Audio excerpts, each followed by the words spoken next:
Hi, Hajira.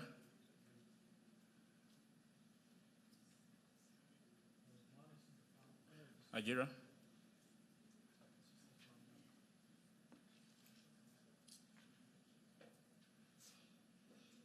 Hajira.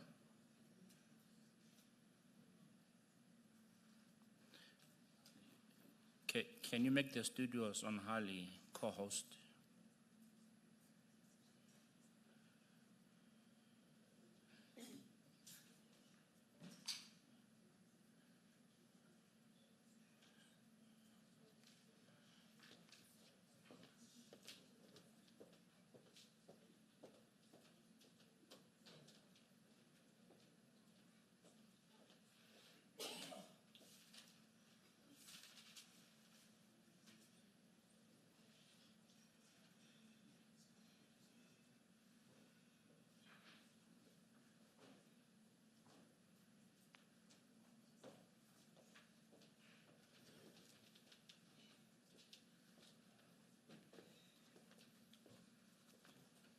Afternoon, colleagues. I think we should start, Chair. I think you're correct. I was just waiting for the fifth member. Yes. Yes. Okay.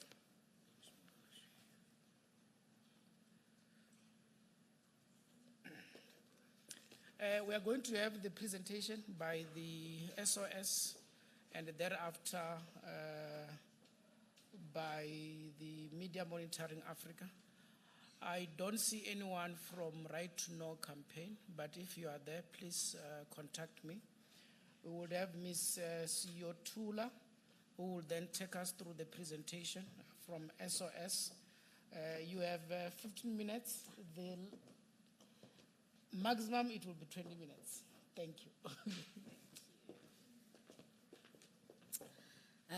Good afternoon to the honorable members, and good afternoon to everyone who is in the room. I must say I'm not very happy that I've got 20 minutes max, but I'll just try and get to as much as I can, as quickly as I can. The tech platforms took all our time, unfortunately. Go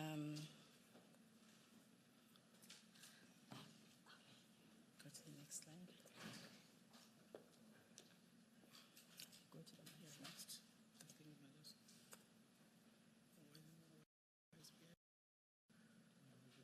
like frozen.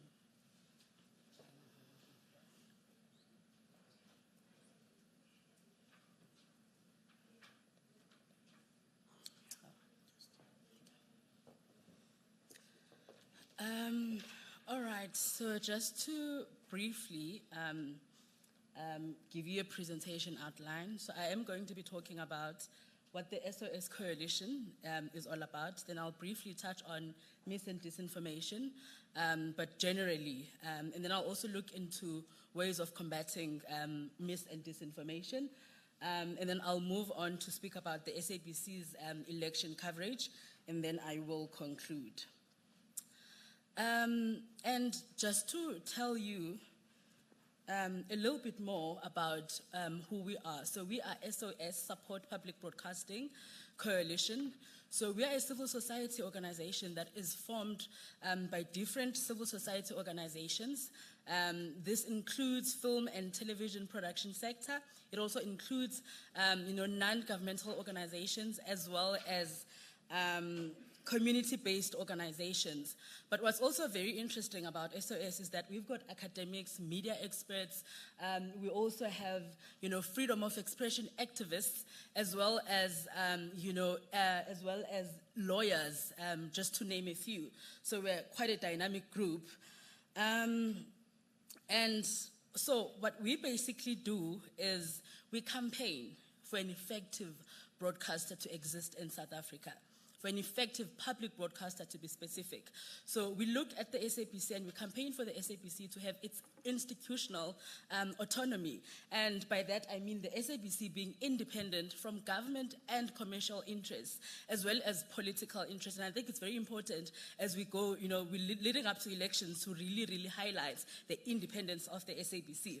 And what we also do is advocate for news and information that's, produced and published by the SABC to be credible, reliable, and to be diverse and balanced, because the SABC represents the majority of South Africans, and it is important that those principles are upheld. But what we also do beyond that is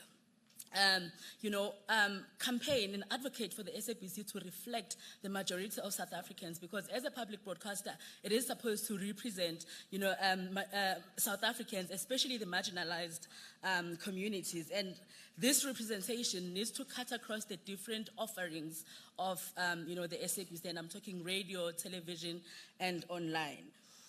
And then, so moving on to mis and disinformation. So just to broadly speak to it, I'm not going to define it because it's been defined already, but I just want to touch on, things that I think are quite important. So the first is that it contributes to societal distrust, and we get to a point where people are no longer enthusiastic to actually, partake in electoral processes. And what it also does is it causes intimidation, among voters, and it also actually does taint the credibility of the system, the electoral system itself, including results. And I'm sure a lot of political figures in the room would actually agree when I say what it also does is it taints and damages the reputation of candidates as well as political parties, which is why it's so important that we have this conversation leading up to elections so that we're able to combat disinformation and misinformation. And I'm going to move on now to speak about various ways in which we could actually try, and combat mis and disinformation. And I think one of the very important aspects is ensuring that there is independent and impartial journalism. That's literally the foundation of ensuring that mis and disinformation loses the magnitude and the momentum that it actually does have. So there we're speaking about supporting journalism and news in the public interest, and ensuring that there are systems in place to counter mis and disinformation. And also just to have the media actually reporting on misinformation and disinformation and flagging it as such, so that people are aware that this is not, accurate information. But what's also important is to have news outlets that actually adhere to various codes that they've got in their industries. And I'm not going to go into details about that because we had ICASA, we had NAB yesterday really go into details about those. But also just to speak on the independence of, the editorial,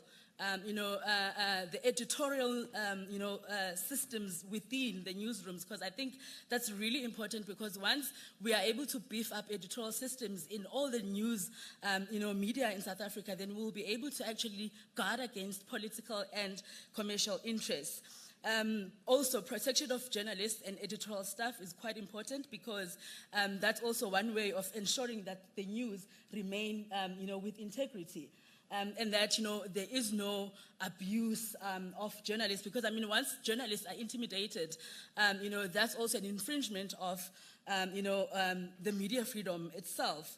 And the last a point that I didn't speak to is creating a sustainable media environment, so that, all this news media are able to thrive, especially financially, so that they become more sustainable. And just a couple of source documents I want to speak to. The first one is actually the proactive disclosure of information and elections in South Africa. And this was published by the African Commission on Human and People's Rights.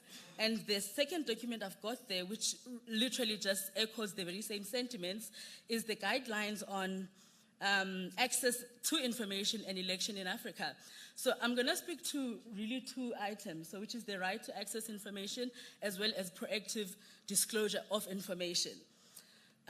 So the first one, so the right to access information is very important because we know that Section 16 of the Constitution actually gives each and every South African citizen rights to actually access information. But what's also very important about that is that that access to information gives voters the ability to actually exercise their rights and be able to be empowered and make informed decisions.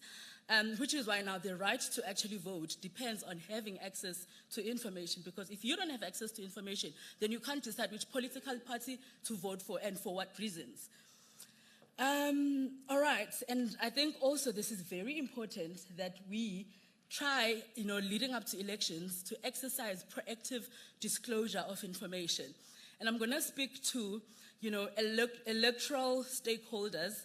I'm going to speak to IEC, political parties, government institutions, and I know, broadly speaking, those stakeholders would include voters, researchers, and so forth.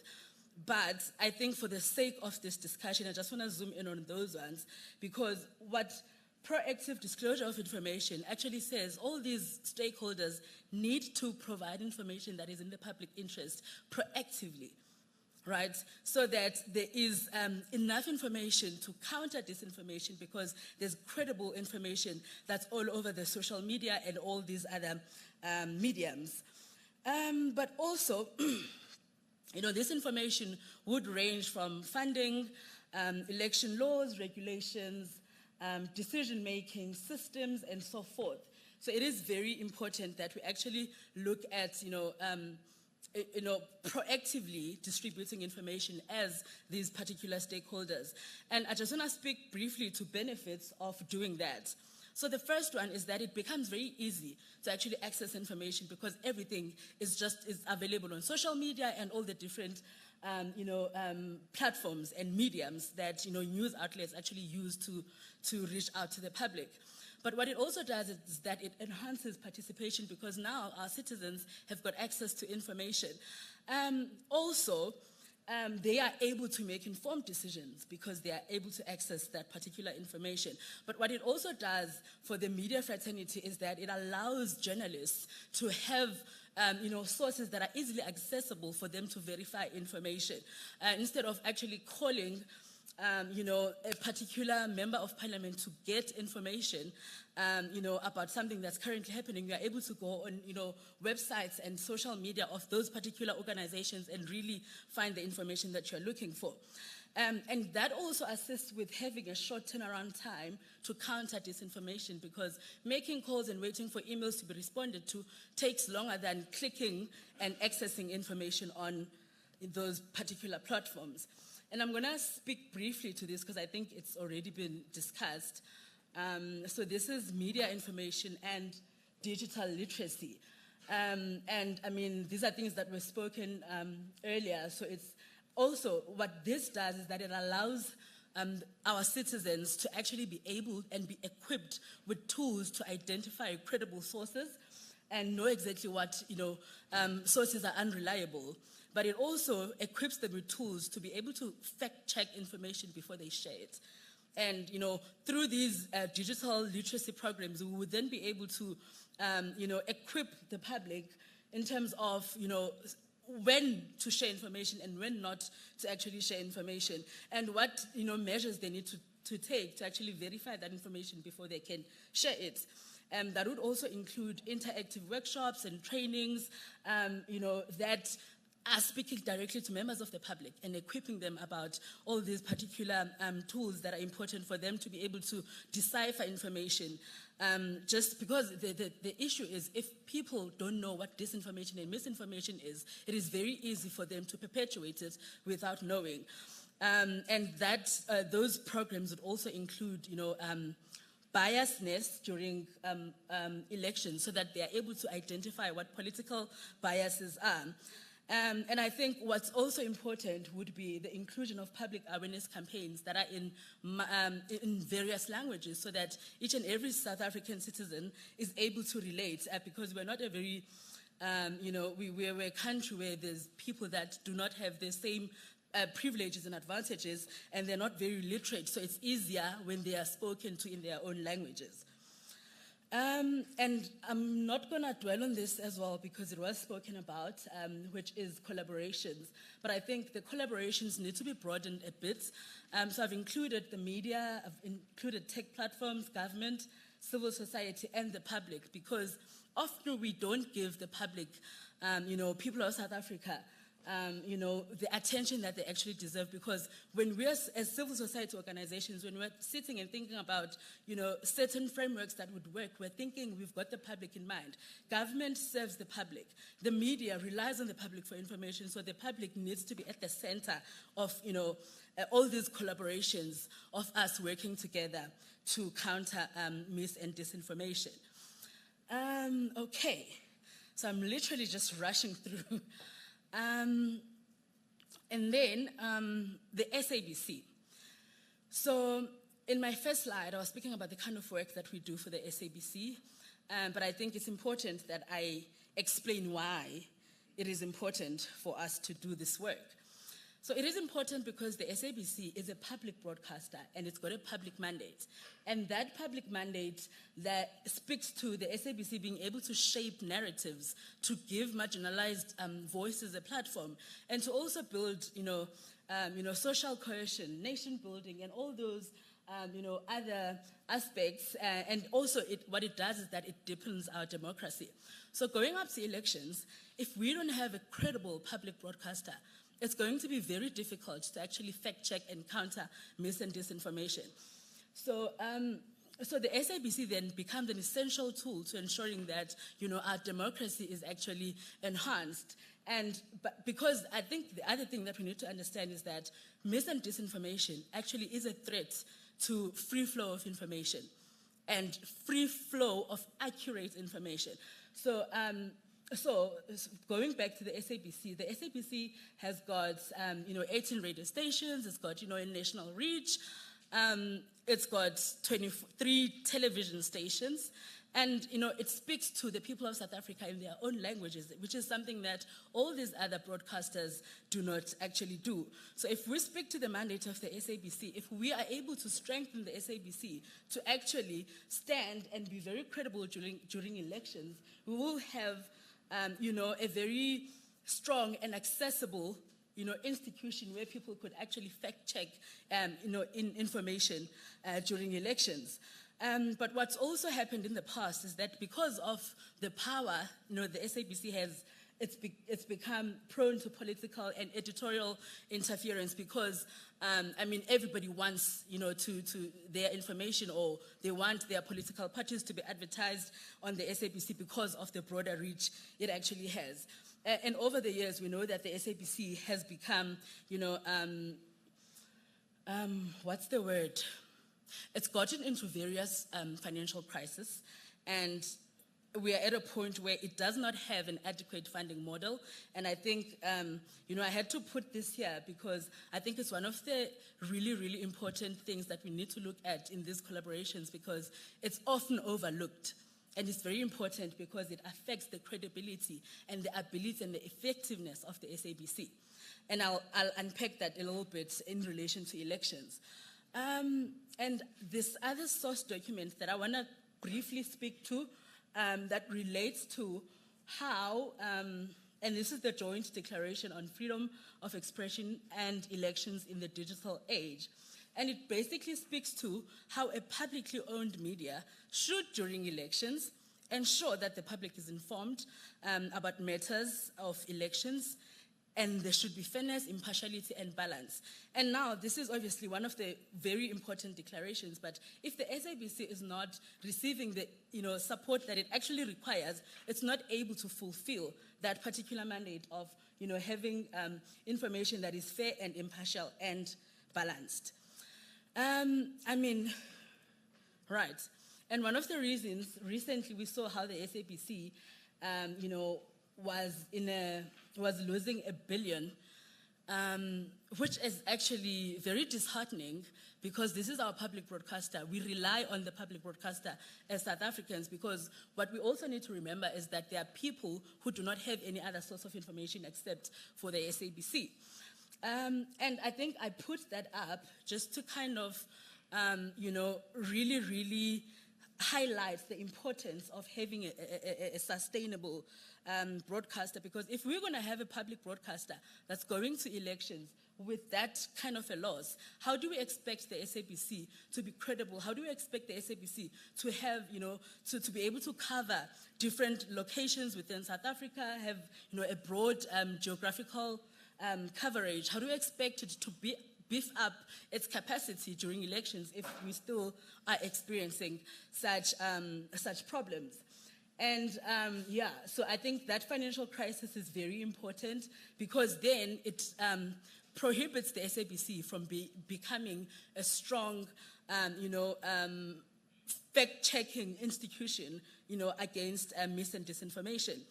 And I think, because I spoke earlier about collaborations, even though I didn't get into too much detail, but I think what's really important is to ensure that all the different stakeholders collaborate to strengthen the SABC as we're going to elections, because we do not want to experience what we experienced in the past. We need to learn from our mistakes and ensure that the SABC remains independent leading up to elections. And I think now, government also needs to play its part. We sometimes often, have an issue where government kind of becomes a hindrance to the SABC thriving and, performing its public mandate role. And I'm going to speak to things, that are actually crippling the SABC now. First of all, we had the premature analog switch off, which was not the doing of the SABC, right? We had board delays, that also affected, the governance of the SABC, and that also contributed to the financial crisis, and obviously load shedding.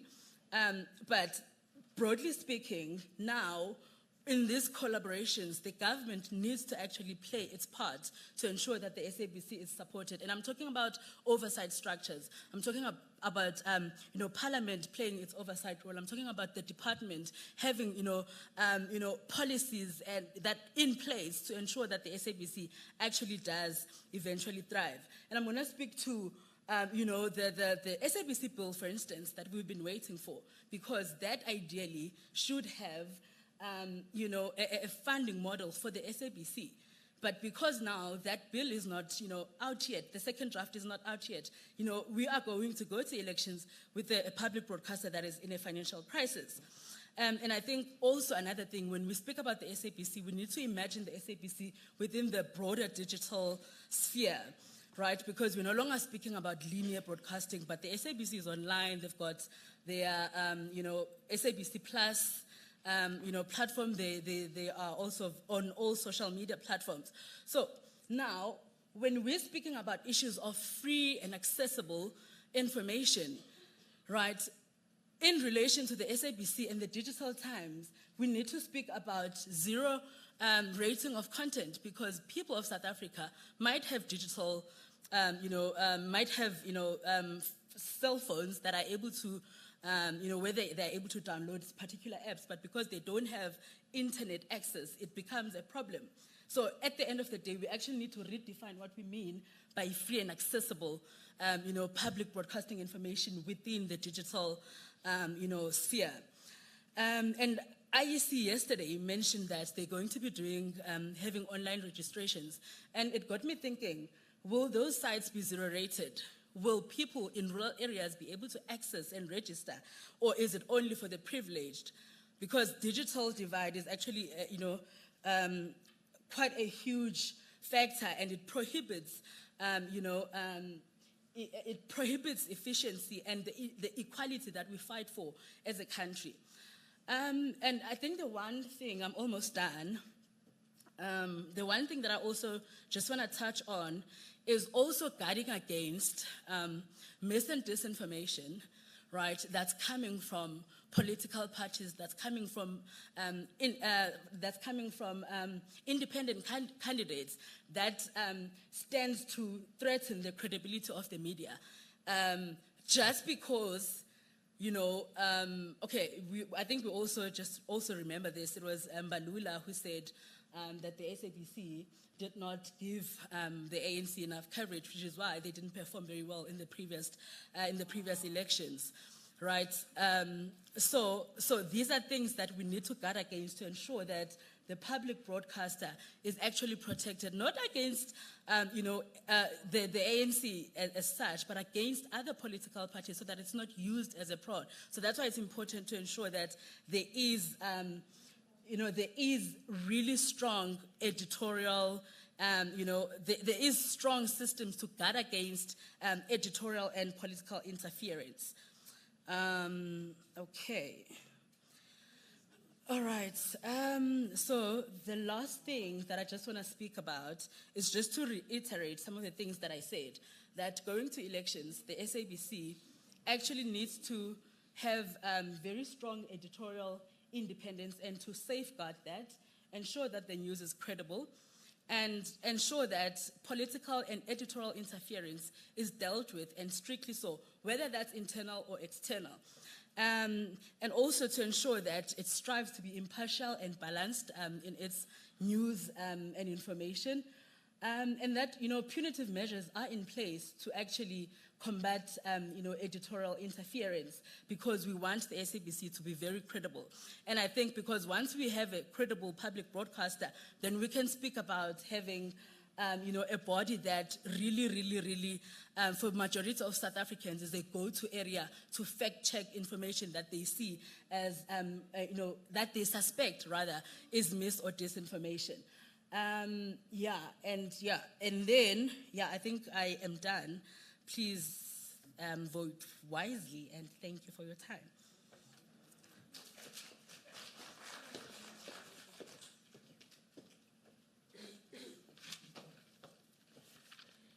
Thank you very much, Ms. Siotula. Now we will then invite Media Monitoring Africa, William Bett and Ms. Nkoskulu, to then take us through their presentation. You also have a maximum of 20 minutes. Thank you. I'll do some leeway with the clock.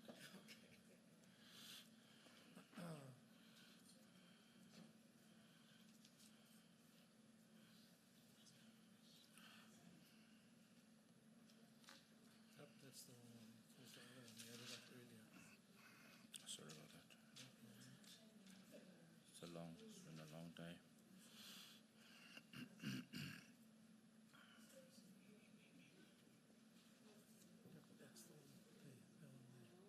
That's fine.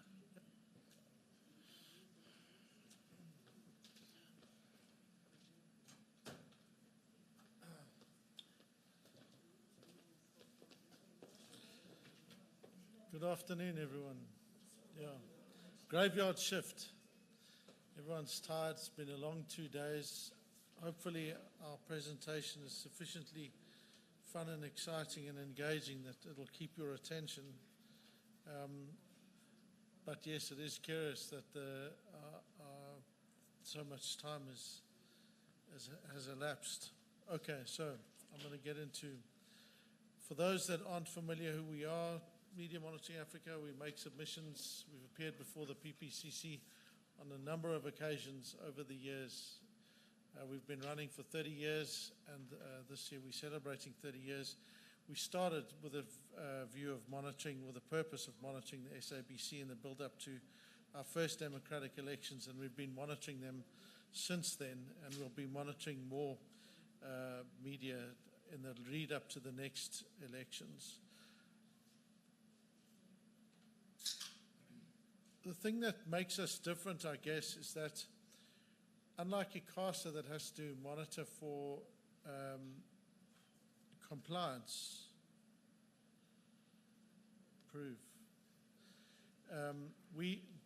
hold on, can we go back to that screen? This is what happens when you give away things. Okay, never mind, let's stay on this slide. Some of you may have seen this picture. Do you remember this? It was a few months ago. I mean, now it's even more prescient because, of course, there is actually a mugshot of former President Trump. But this appeared at the time that he was just being when he was charged with one of his first, or I don't know, he's got so many charges against him, it's worse than many of our own people charged with numerous crimes. This appeared, and people were confused because they thought that he actually was running away. And it's done sufficiently well that it actually is quite believable. This is an image that the platforms all removed from their platforms pretty quickly because of the concern of them seeing former president running away.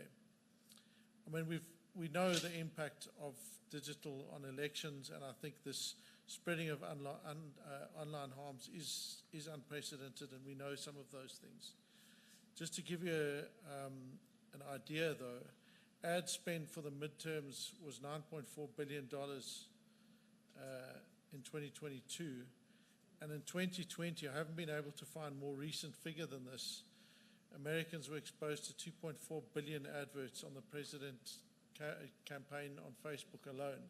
So this is where electioneering is increasingly going. It's where we know that people rely on social media to get access to their news, even though some of the platforms now deny that and they try and ban the news access, like in Canada, for example. But this is where people get access to their news and information. Now, in South Africa, we're already a country that is deeply fractured. We're already a country that is facing unprecedented threats on a whole range of levels. We really like to make things incredibly hard for ourselves as a country. If there's an easy option, we always take the hard one. Have you noticed? We do this on an ongoing basis. We don't just say, okay, we're going to change the electoral system. No, we change it, and then we still have more and more court changes, so that now we're all going to be on tenterhooks as to whether or not the current system is going to be the one that we can actually adopt, right? We place ourselves under immense stress all the time. And the impact of this is that it means for those that are wanting to sow division, spread mis and disinformation, spread hatred, it's like Christmas to them every day of their lives, because they get countless grounds on which to do this, right? Our politics, the events in our country are so completely crazy that you can't make this stuff up. If I'd said to you, oh, guess what? One of our central streets in our Joburg CBD blew up yesterday, you'd be going, no, that's ridiculous. But all of us know it's not ridiculous because we've seen it actually happen, right? 17 people die from a gas leak. And you think, how can that possibly be? What on earth is going on, right? These are things that are so bizarre, they're almost unbelievable. So our news and our reality is so crazy that it's really hard to see whether or not certain things are real or aren't real. Now, digital harms, we know are a likelihood. We know about media literacy and digital literacy, and that'll come into it. The media still have a critical role to play. I'm pleased our friends from SOS were here to talk about the critical role that the SABC has, because, of course, it gets subjected to immense political pressure from across the board, and that, broadly speaking, is a good thing. If it was only subjected to pressure by one political party, it would be very bad. But the fact that most political parties go and complain about it is probably, on balance, a good thing. We are lucky to have a very, one of our few state-owned enterprises or Chapter 9 bodies that functions well is the IEC. And we're lucky that they're open to being able to do all of the things that they do and run elections in a successful manner. And let's not forget that, right? We still manage to do these things really well. And that's a key issue. So, the core existing challenge that we face, though, is that the playing field isn't level. For all that the platforms have been talking about these things, we know that there's a move from some of them away from accountability and away from transparency. X, or Twitter, under Elon Musk, has moved as far away from accountability and transparency as you could possibly hope, right? They were down on the program, they didn't pitch. I'm guessing it's because you couldn't find someone to connect with there either. Why? Because they got rid of their entire African team. They got rid of most of their accountability and transparency teams. They got rid of most of the people that were actually doing things to make their platform a safer and a better space to be, right? They got rid of it. They've stopped engaging. You cannot get hold of people within Twitter, right? So you want to talk about a massive power that's unaccountable, Twitter/X is the one that's there. You should be subpoenaing Elon Musk to come and appear before the portfolio committee. There's an idea for you. I think if you've got the legal power of subpoena, you should exercise it. I'm not sure if he's given up his South African citizenship yet, but if he hasn't, you should certainly use that as a means of getting him to come here and account for their despicable behavior that they've demonstrated over the last recent months. Now, the problem, though, is still that you've got these enormous behemoths, right, that exist globally that answer, by and large, to the global north, determining policies, actions, and all of these sorts of things on the basis of their policies, their community standards, their laws, their community standards, their systems, outside of our own. And yet, as one of them pointed out, these are our elections. These aren't their elections. Every other entity in South Africa over the election period has to adhere to the election rules that are set out and issued in the election period, declared by our president when it's an election period. Except for them, they're outside of that, right? And this is why we wanted to work on a way with the IEC to address this. At the same time, we can't say this all lies at the doors of the platforms, right? Certainly they have a massive and a critical role to play. Equally, we can't give it up to government and say, government, sort this out. And we certainly cannot be giving it to our friends, he looks pointedly to the back row, the Film and Publications Board, because this is not within their mandate with respect, right? Mis and disinformation is not within the FPP's mandate, nor should it be, and nor should it be within government's mandate broadly, right?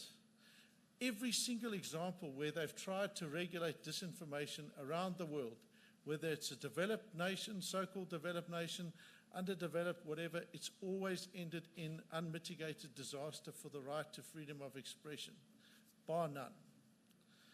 Italy, Singapore, you go through the list, none of those are examples any one of us in South Africa want to follow, nor should we, and nor will we be able to, because it'll be simply unconstitutional. So let's not even try float that boat. It's a bad, bad, bad idea.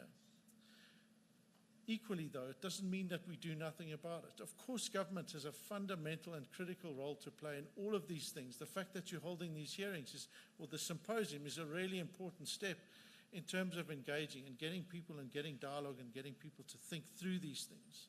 What we need, though, is something that is a rights-based solution that speaks to an alternative that says we recognize the critical role of the platforms, we recognize the critical role of the state, we recognize that those things without the public, without civil society, without academics, wouldn't be able to function at all, right?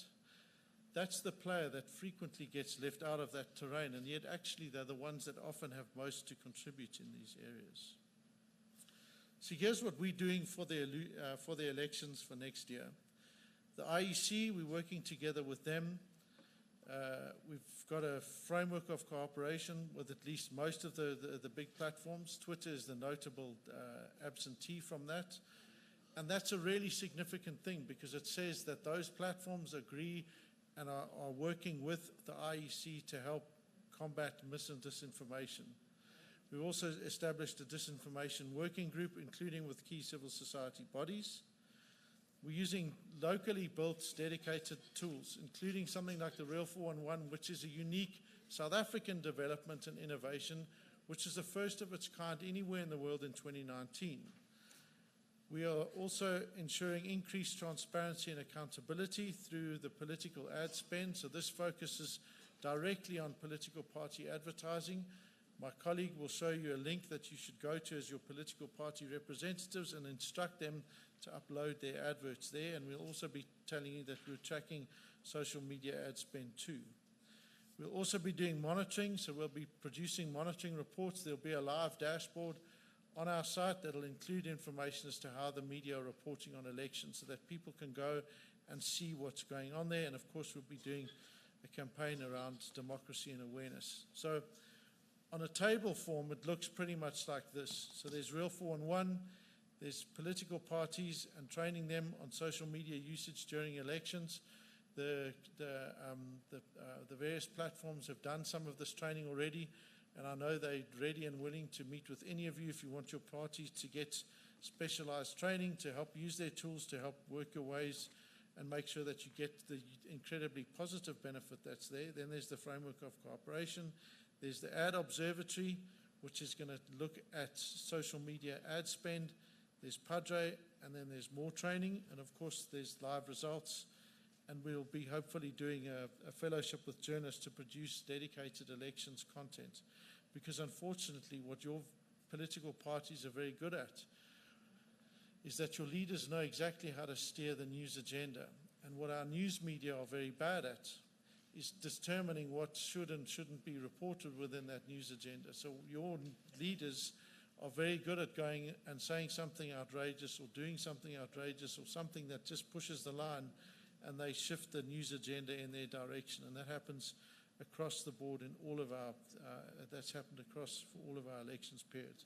I'm now going to call up my colleague Nomshado to talk you through these tools so you've got a different voice.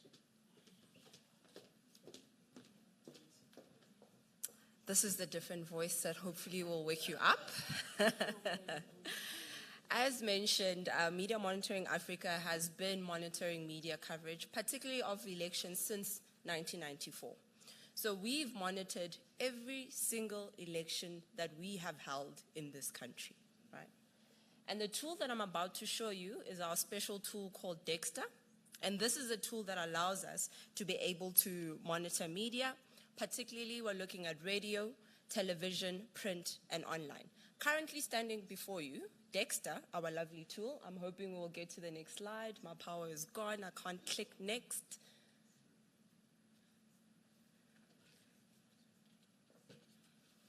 If I could kindly get assisted here.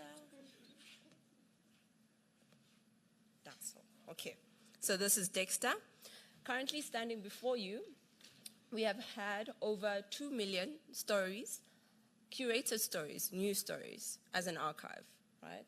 Which is a big thing standing before you, because it means that we've been able to actually start analyzing the news content that we are consuming.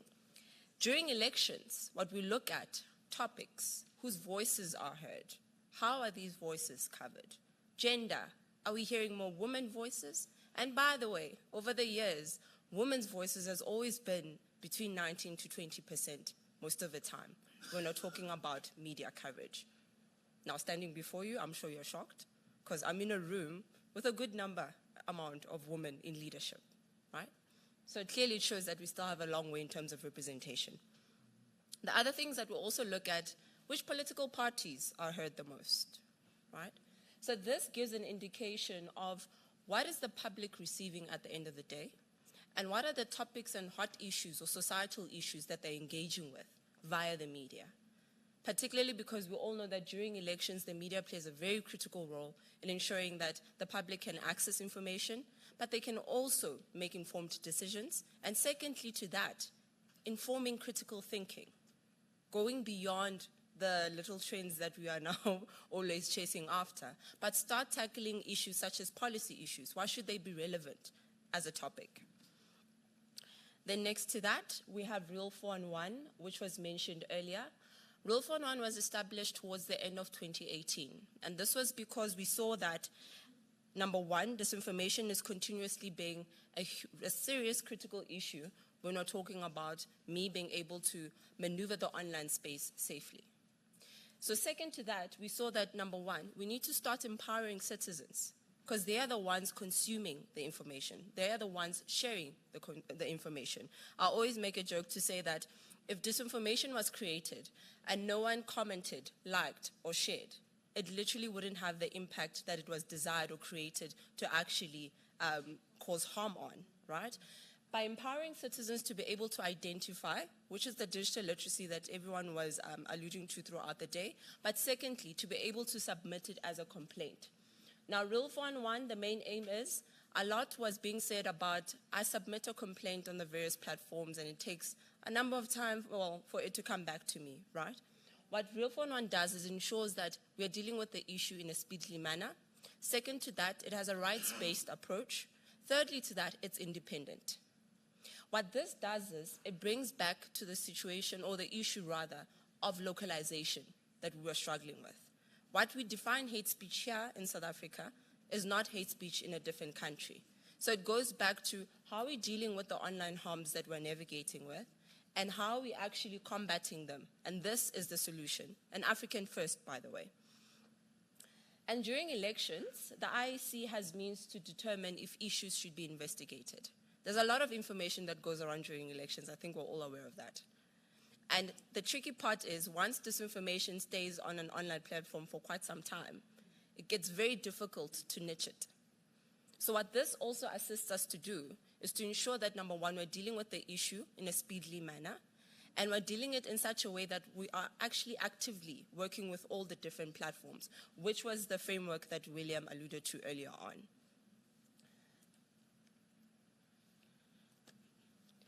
One thing about disinformation which I'd like to highlight, I think is something I never heard today was highlighted. Disinformation is actually an intersectional threat. What I mean by that, you have elements of disinformation when we're talking hate speech. We have elements of disinformation when we're talking incitement to violence. We have elements of disinformation when we're talking harassment. What Willforman does is that it doesn't only deal with disinformation, but actually the online harms as a whole. So public citizens can submit a complaint, whether it's hate speech, harassment, incitement, or whether it's mis and disinformation. And how this looks like at the back end, I, as a member, it doesn't matter which language I come across, Sesotho, Sepedi, Xitsonga, they can submit complaints in the language that they see the complaint on. That brings it and rounds it back to the localization I was speaking on earlier on. So the complaint is submitted. Thereafter, the complaint is assessed. This is assessed by 3 experts: a media expert, a tech expert, and a law expert. Then thereafter, this is how it looks like during elections. If it is deemed to be disinformation, it then goes through an election disinformation narrative. It goes to the IEC, and therefore the IEC committee assesses the complaint, and then it's sent back to the Real Phone 1 system. From there on, the outcome, either a takedown notice, or whether it's us informing the public, and various outcomes therefore are published on Real Phone 1. The unique feature about this is that complaints are transparent. So if I submit a complaint on a certain narrative, any public citizen can see the complaint on the platform. Not your details, the complaints. The details are just there to inform the individual that I submitted the complaint, what happened to your complaint, what was the outcome, what was the action that was taken. So this actually also brings back to the trends, allows the public to see that this is what is happening when we're talking about disinformation trends. This is what we can look out for. Now, during elections, there were a few narratives that Real Phone 1 had to go through. One, I think it was 2019, where artificial nails, apparently if you had artificial nails, for example, you're not allowed to go and vote because the mark will disappear or I can easily erase it. I laughed as well. But reality is there was somebody sitting and believing this, meaning the harm that was caused, I could not vote, which is my right, because I assumed, right? The other one, during COVID, if you remember, there was a graphic that the IEC had published, bring a pen if you can, obviously to avoid spreading of COVID at that time. What happened? People changed the narrative. If you do not bring the pen, you cannot vote. Why do I need a pen to go vote all of a sudden? Right? Disinformation. Next to that, we've got Padre. Now, this is interesting because gone are the days where political campaigning was about that poster on the robot or that banner on the wall. Now we've got online campaigns, right? But what happens with online campaigns, I can take your graphic and manipulate it to say something completely different. I can change your messaging, right? Meaning people can interact with graphics that look like the particular party, but have changed messaging. And I'm believing this party really said this. So the problem now is we've got synthetic media that can be created and manipulated during elections.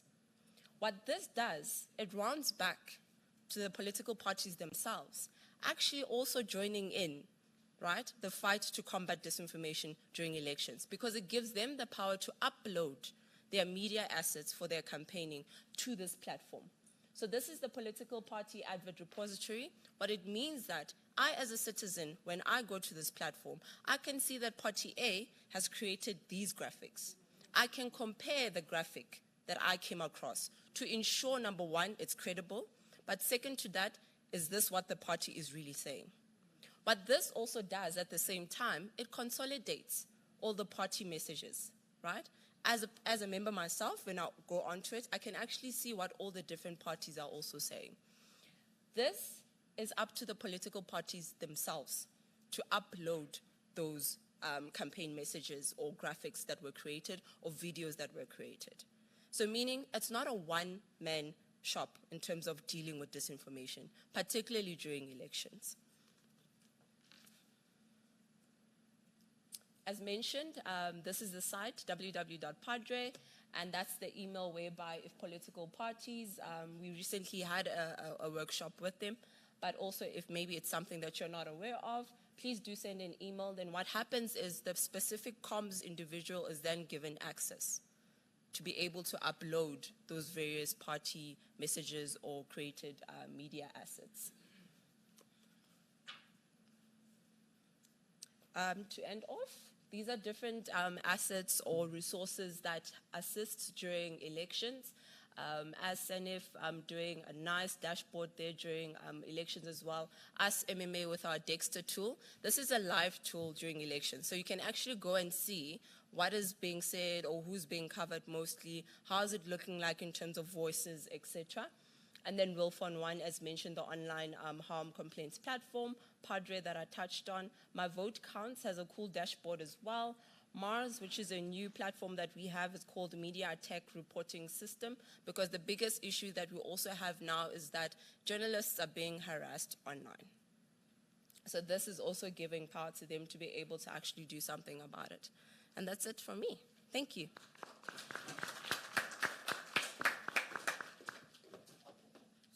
Sorry, I'm stealing my power.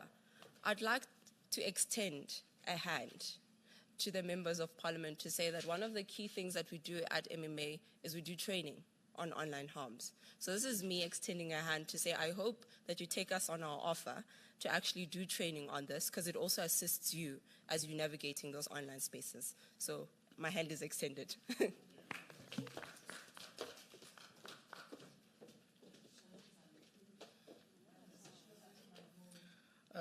Thank you very much for that presentation. Honorable members, you had training is available, no invoice will be sent.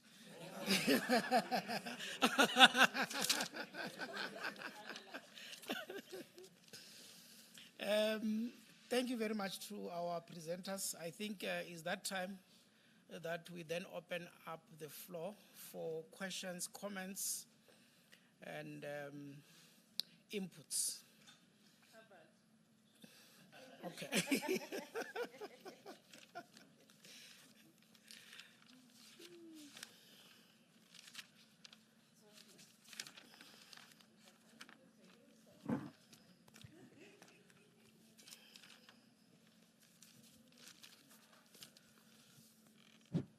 Do we only have one hand from the FPB?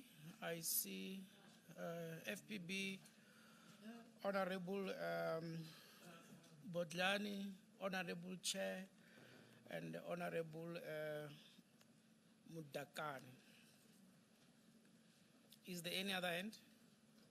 Okay, let's take those ones. Let me just check online if there is any hand. Okay, I don't see anything online.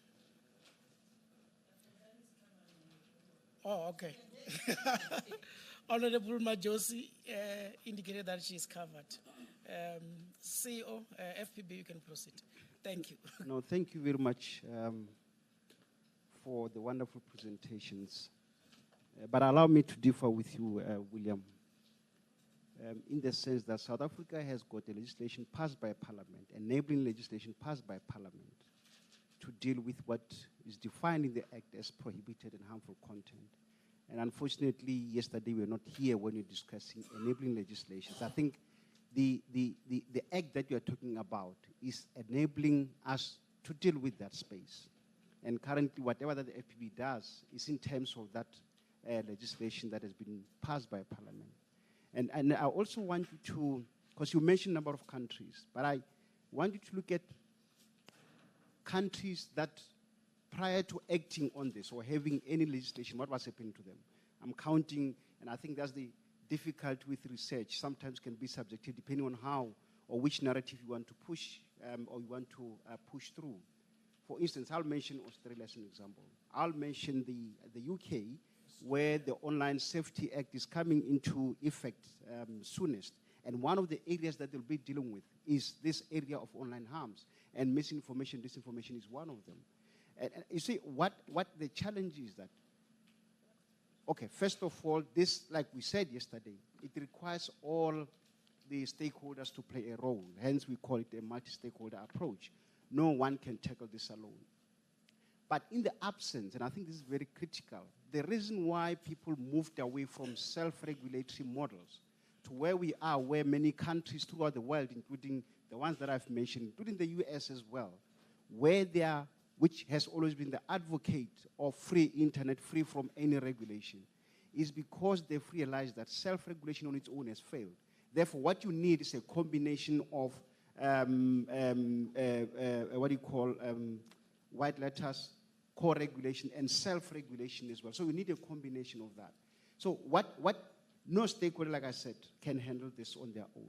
Otherwise, what you are going to have, you can have all these good interventions by civil society, but what are you going to end up having? Moral suasion. In other words, the platform owners will act on the basis of whether they want to do it or not. But when you've got a combination of all these elements that I've outlined, regulatory interventions, they will ensure that there are consequences in case people don't, or even platform owners don't protect the public, because everything that we are doing here is in the interest of the public, and that's what some of us as organizations do, because we have been established solely for the purpose of ensuring that the public are protected.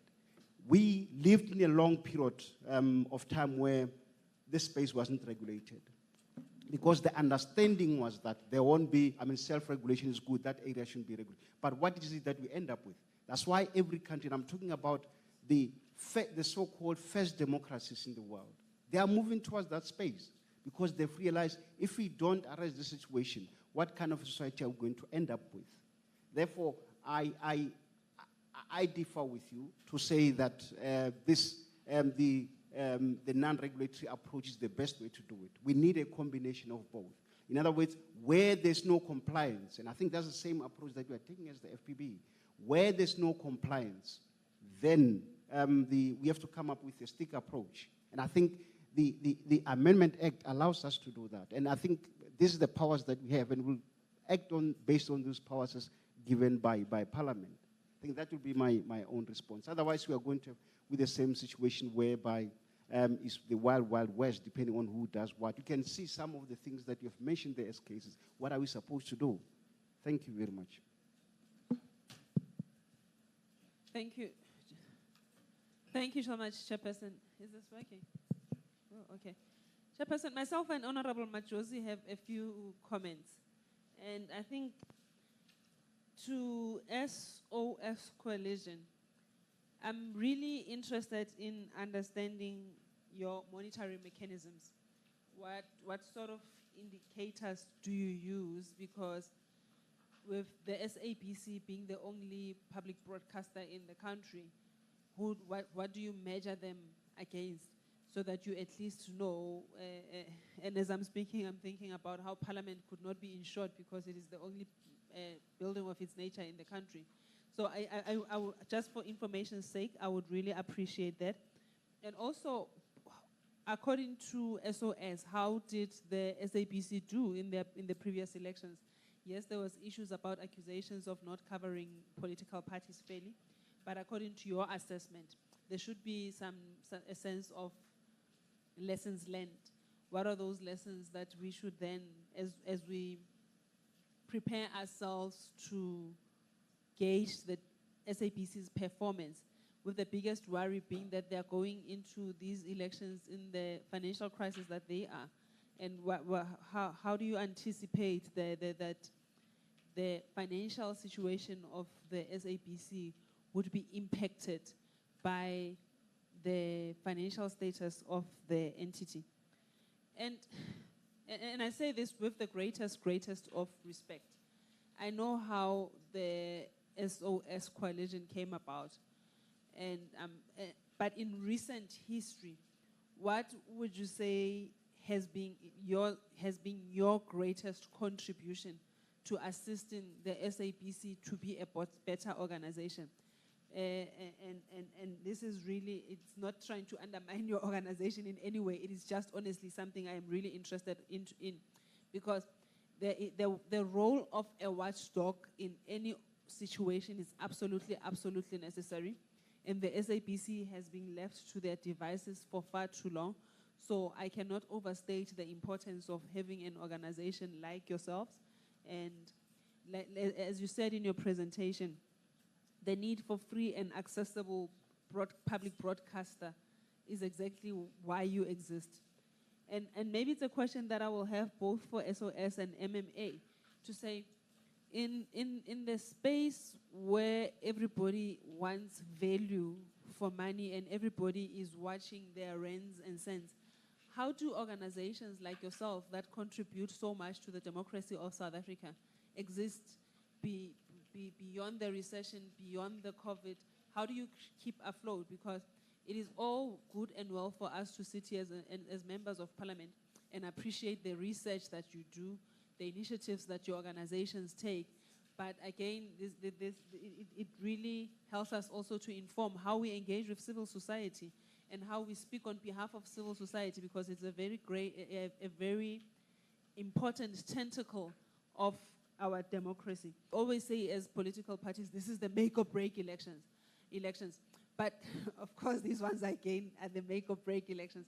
But where are we in terms of 2019 and 2024? Thank you.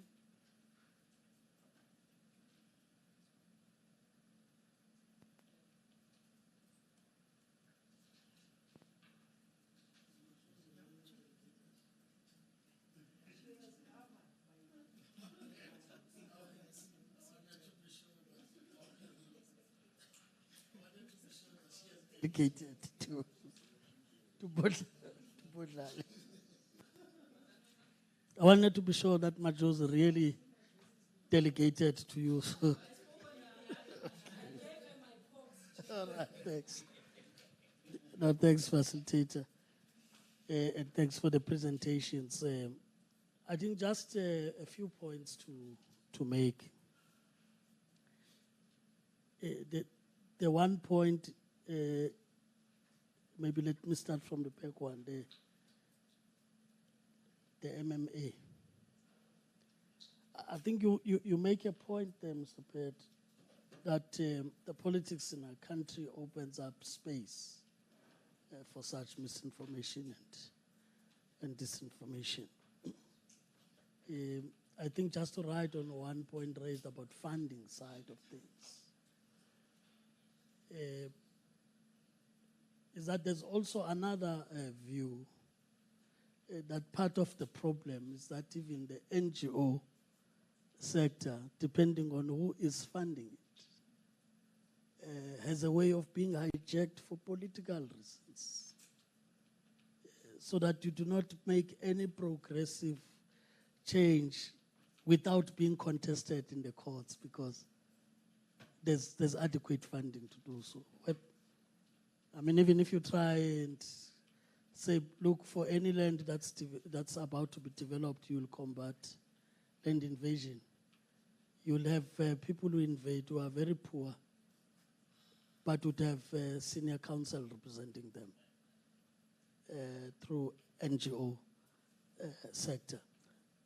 Now I'm just saying it may be important to just speak to that in the way you were putting the point across of how we get to be opened up as a country in the way we do things, right? And as I said, it also talks to the funding part.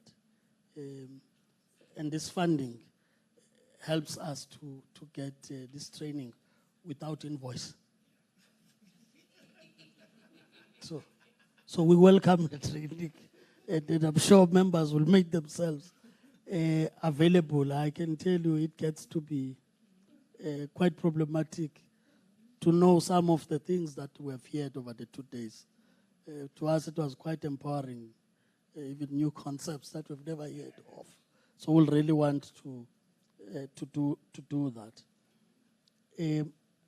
But maybe linking it then to what has been raised already by SOS, where you think that the SABC or journalists get intimidated to go a particular route.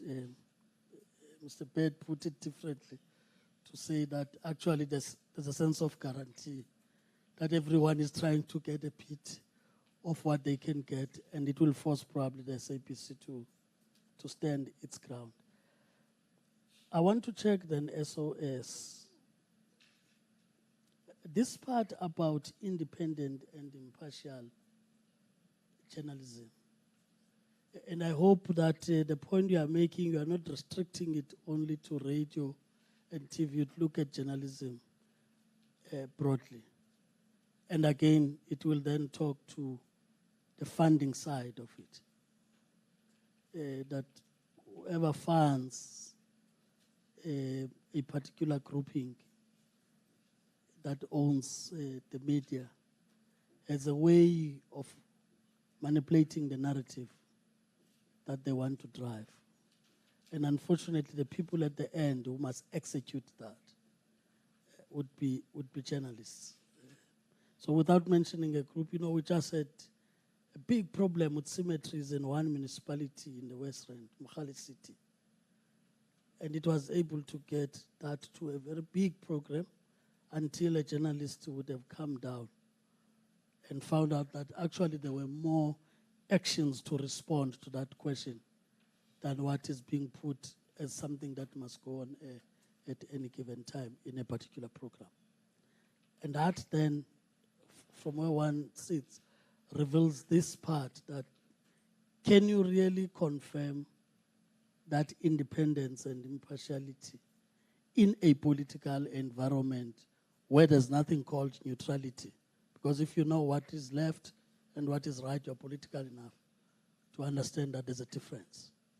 And you will take a side in that score. So how do you minimize that and still show that independence?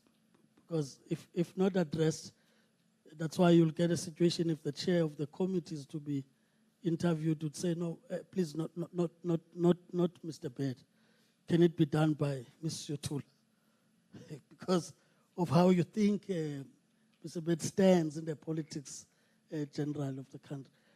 And society is expecting at least that independence and impartiality so that whatever story you're dealing with and the public is consuming it, they can make informed decision, not because they're pushing a particular narrative.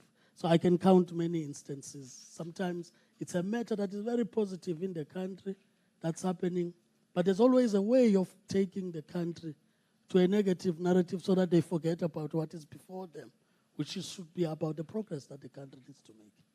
To a point that people may even think that indeed nothing happens, everything collapses everywhere in the country, when there may be pockets where there's excellence. So that independence, that's what I'm talking about.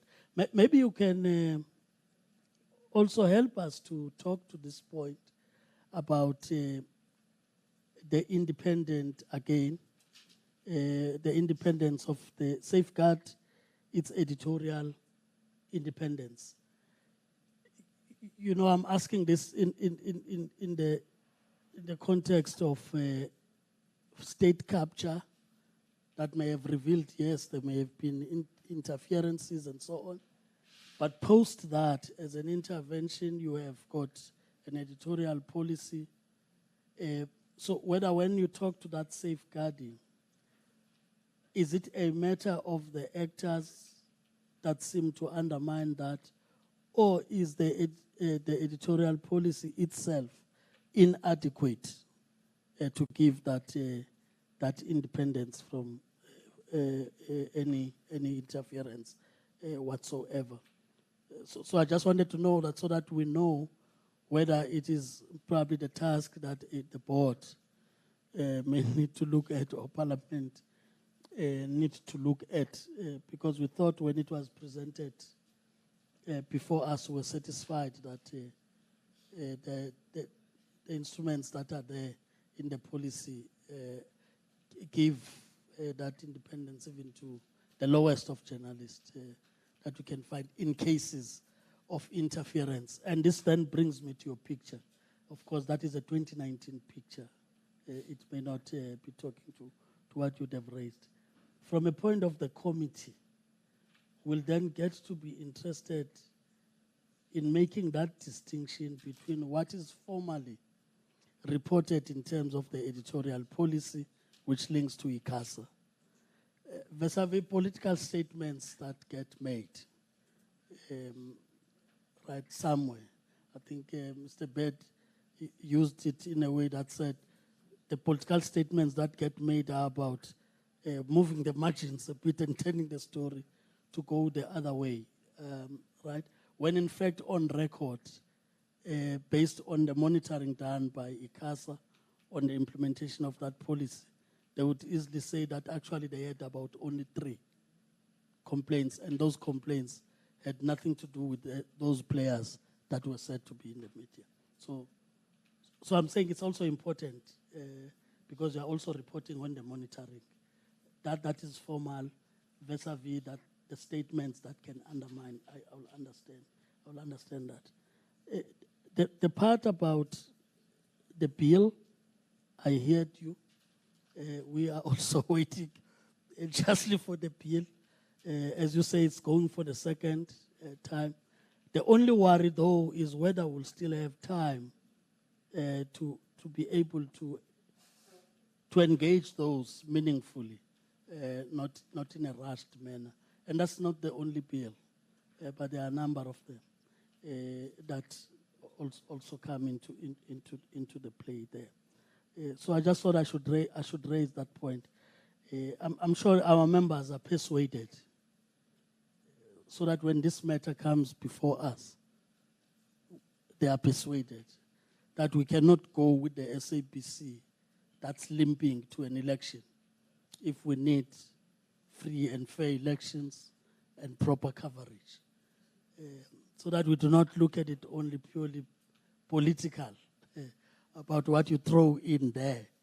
But reality is, if they can be still struggling with transmission costs from the same entity within a department, we should be worried about that and work together to ensure that we save its independence through that funding. Thank you.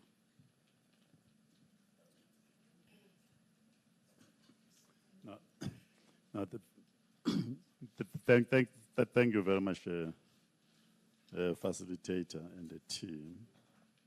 William, I wanted just to raise one issue, because we have been monitoring, I think also Ayanda and the team, we have been monitoring election for the last 8 years.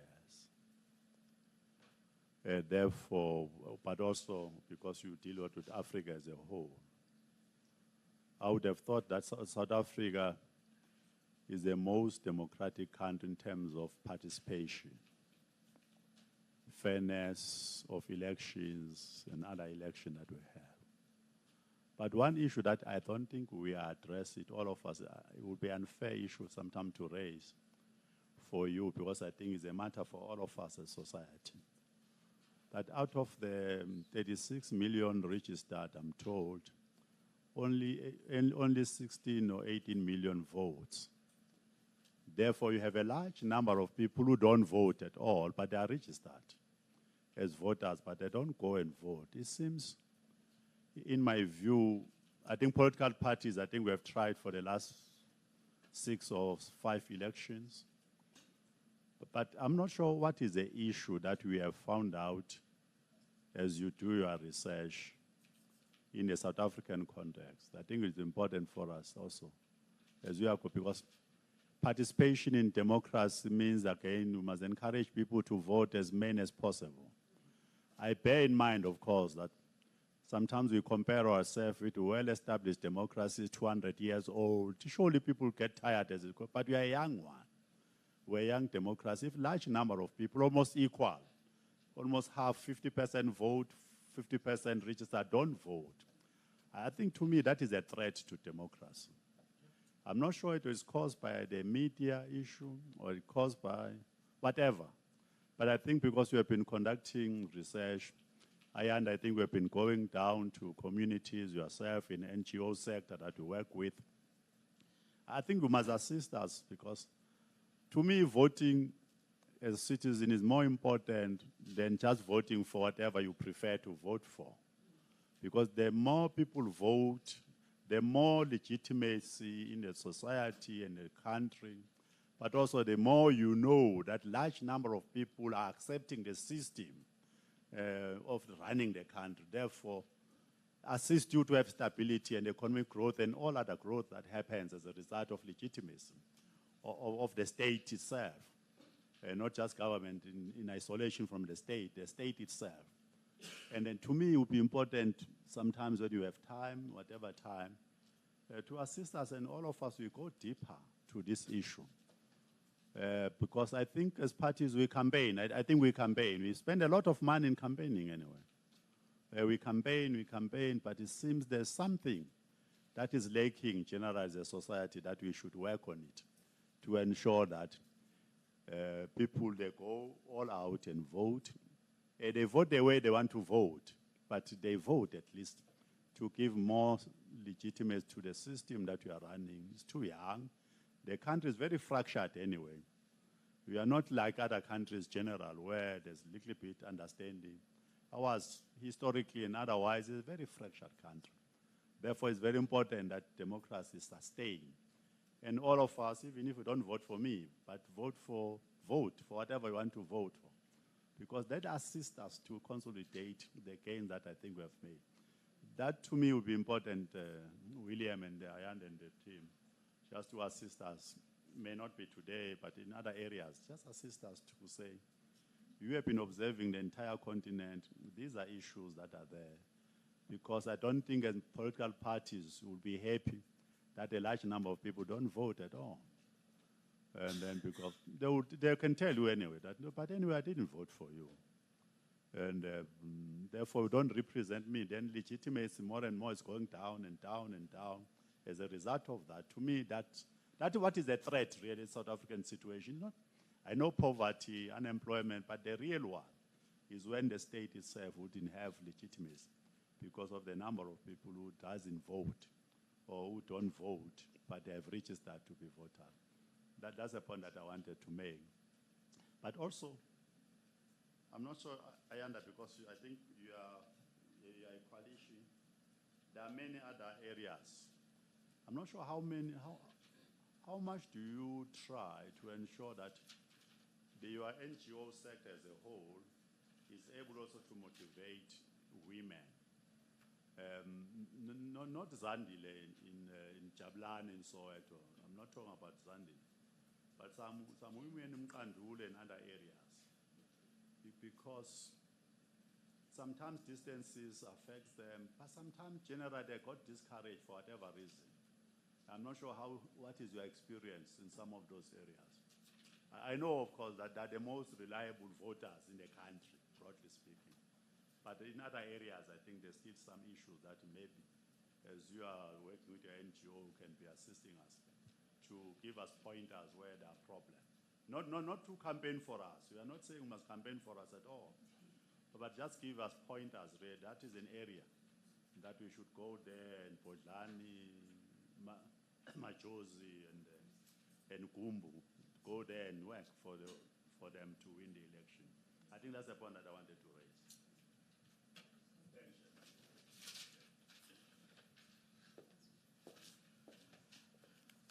Thank you for the questions that have been posed. Let me just check online if there is any question.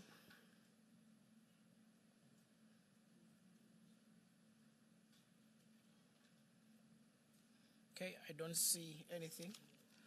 I will request the panel to respond to the issue that has been raised, starting with the SOS and then MMA. You have just above 5 minutes each. So on issues that you will still need time to consider, then you can then say so. Thank you. All right. Thank you very much for these questions. And I think I'll start with Honorable Bodlani. So in terms of monitoring mechanisms that we employ as the SOS Coalition, so we rely basically on best practice within the industry. We rely on other countries that are, trendsetters in terms of what an ideal public broadcaster is. And we also, rely on international principles and standards because as you're saying that in South Africa, there is only one public broadcaster, so there's nothing to compare it with, which is why we compare it, we go internationally and look at the different standards that, other public broadcasters such as, BBC are actually employing and, where the lack is and what can be done differently, to kind of fit the South African context. And also what we've done as SOS is kind of, divide the important aspects of the SABC, and we've divided that into programming, governance, as well as, so it's programming, which is content, and governance.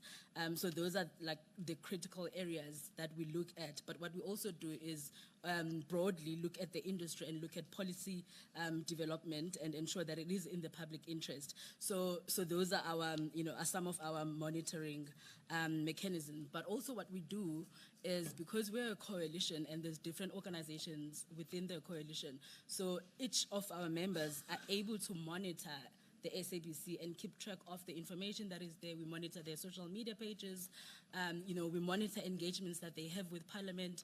But what we're also doing, that we've started doing recently, is having engagements with the SABC, and that way we're able to actually monitor processes from within and see exactly, what they are going to materialize to, and also be able to impact, those particular systems and structures before they actually materialize. And what we also do in those engagements is ensure that best practices and principles, that adhere to international standards are upheld.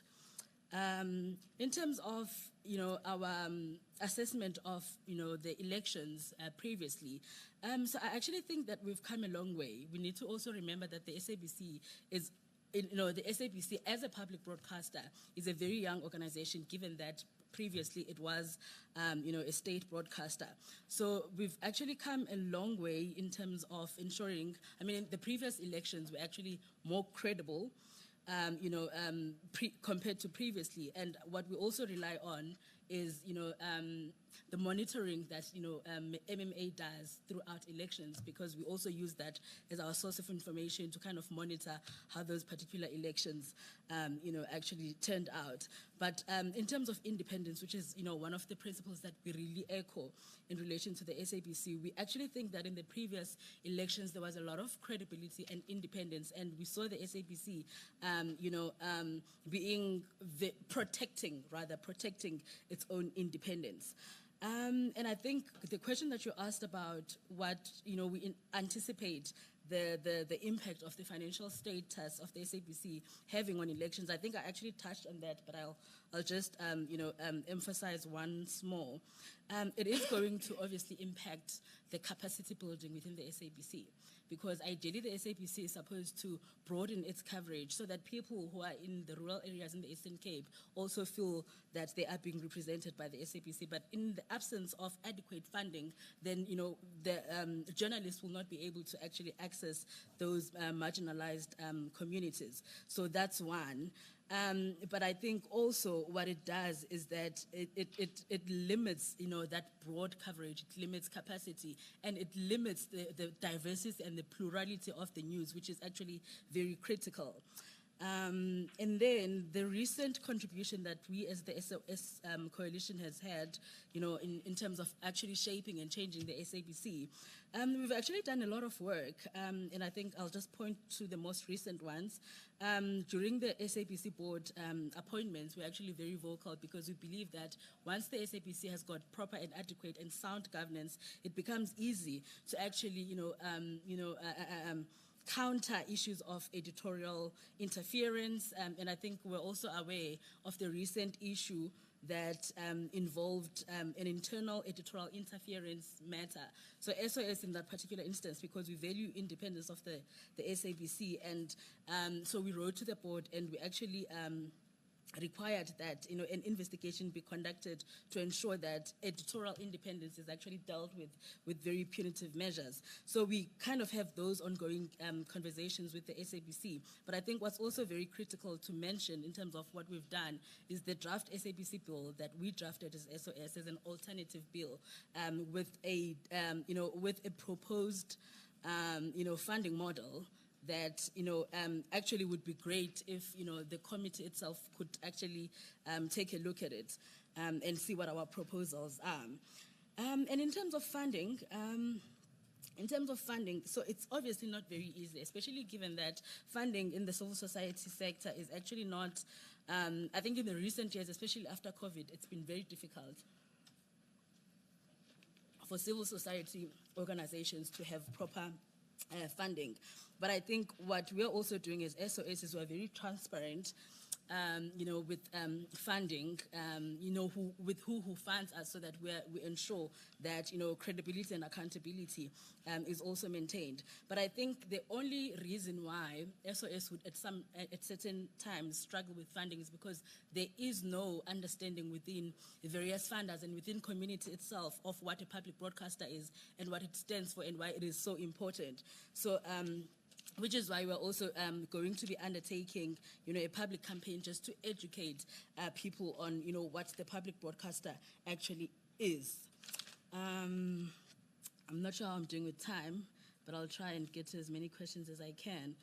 And then in terms of independence and impartiality, so it's actually very difficult, and it's an important conversation, because I think what really goes a long way is having, trainings within institutions, especially news media institutions, and I think specifically to the SABC, those trainings of journalists, so that they are reminded of what ethical journalism is, and also editorial policies of the SABC, so that it's not a document that's not implemented. So I think that that's also very important. But I also know that, Media Monitoring Africa is doing some work around that. So once we were able to teach our journalists, because we also need to remember that there's a lot of changes, within society itself and within, the media itself. So those changes, need to be reflected in policies, and which is why it's important that the SABC also updates its policies, regularly, and ensures that they are enforced. And I think what's also critical is ensuring that, the teams and the editorial staff of the SABC really takes a strong standing against sensationalism, particularly leading up to elections, and polarization of information. So these are certain things that you're only able to respond to when you see them happen in the media. And I think one way of mitigating that is really having these engagements, because I think that those are some of the things that we raise in our engagements with the SABC. And then safeguarding editorial independence. So the role of editorial policies. Yes, so the editorial policies are very adequate and efficient. I think, like I said, it is a matter of ensuring that there is adequate implementation of those policies. And then, I'm just trying to look at the other set of questions. So some of the reasons why people don't vote. Yes, we've done some engagements with our communities, because with SOS Coalition we've got organizations that have got access to communities, and there's various reasons. depending on the communities themselves. But I think just one advice from me would be to go back to the point that I mentioned, that whenever political parties as well as civil society, whenever we're thinking about the public, we need to prioritize them. We need to really, really look at exactly what their needs are, so that we don't only speak to them during, times of elections, but we're able to keep ongoing engagements, with communities, just to understand what the critical issues are. I'm not sure if I've answered all the questions, but I think I did. But if there are still more questions that are outstanding, I'm willing to engage afterwards.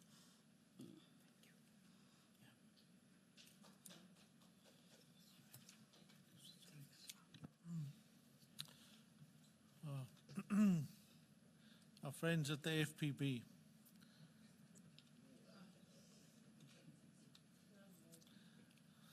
I mean, this is going to be an ongoing disagreements for which we are well prepared. So we look forward to the robust engagement as things progress. But just to say on your points, I definitely agree with you that we need to act on a whole range of levels around accountability of platforms, around demanding far greater transparency, etc. But we also need to be clear about how we delineate and how we deal with different issues. The FPB is excellent, or it was historically excellent, at dealing with child sexual abuse material. And that's one of the key areas it really should be focusing on.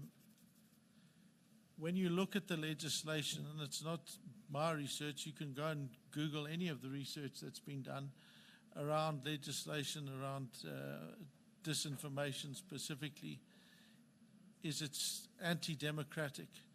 We shouldn't be referring to the UK and the online safety bill, particularly because South Africa is now higher than the UK and the World Press Freedom Index across at least two of the indexes that I've seen, the global indexes, Reporters Without Borders and the Freedom House indicators. We're higher than them. They're not.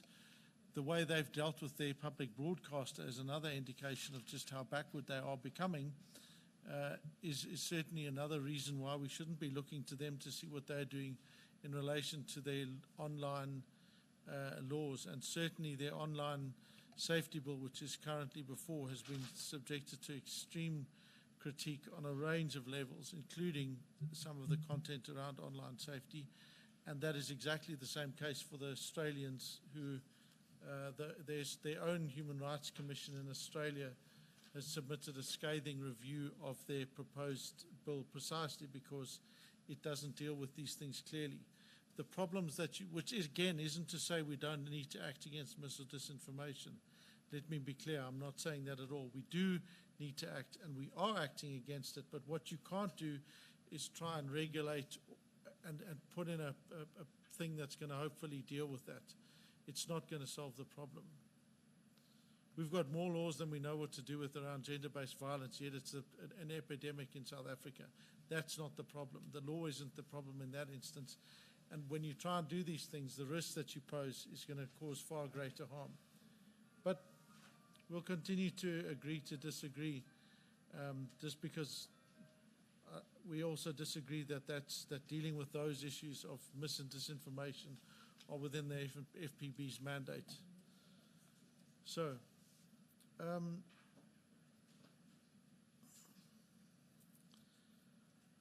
when we look at how we stay afloat, it's an ongoing challenge and it's a huge problem, frankly speaking. Civil society are being squashed. The donors, if you look at the inflow, outflow of donors broadly for civil society, for South Africa, they've decreased significantly over the last 5 years. South Africa is no longer the it country. We're no longer the it country on a whole range of parameters. We're seen as a middle-income economy that just keeps screwing everything up, which on many levels is completely fair critique. But when you also compare our economic situation to many of our other countries on the continent, you can see why big donors are not resourcing us as well as they did. And that's true for health and general civil society sectors. And there's a looming crisis of funding for civil society bodies. There's no doubt about that, and so I don't think that that's going to get any better.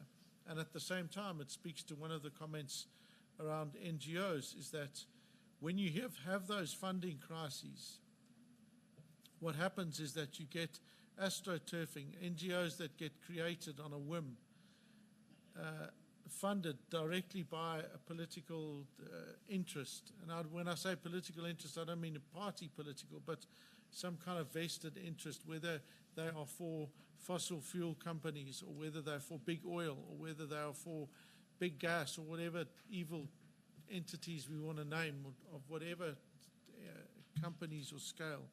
They tend to set these things up, and they operate, and they try and give issues an air of legitimacy. So how do we combat that? Well, at MMA, we've been going for 30 years. If you look at our track record, and if you look at our donors, you can ask us for our donors, you can get our audited financials, and you can see where our money comes from. And you can also see that in as much as we will strongly criticize government, we took the president, or we attempted to take the president to the Constitutional Court earlier this year. We also work very well with government. In as much as I'm having robust arguments with our friends at the FPB, I say they're our friends because on other areas we see very much in alignment.